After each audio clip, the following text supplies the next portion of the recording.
কি অবস্থা শ্রীলঙ্কা? নাগিন ডান্স দেখতেছো তো? এইভাবে নাগিন ডান্স দিতে হয়, এইভাবে।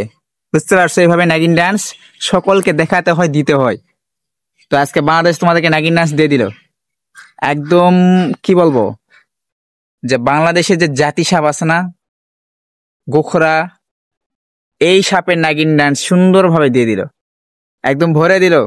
আগেই বলছিলাম, মালিঙ্গা বন্ধুকে কল দিছিলাম না, বলছিলাম না আজকে তাদের ভরে দিব।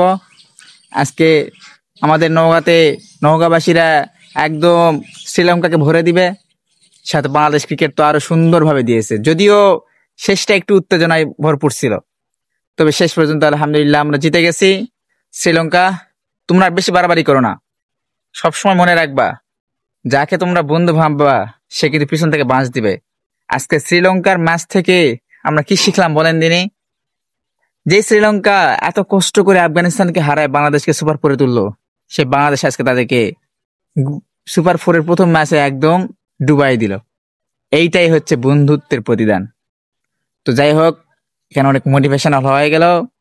তো সবচেয়ে বড় কথা হচ্ছে, শ্রীলঙ্কা আজকে হারছে, বাংলাদেশ আজকে জিতছে। বাংলাদেশের ক্রিকেট সার্থক।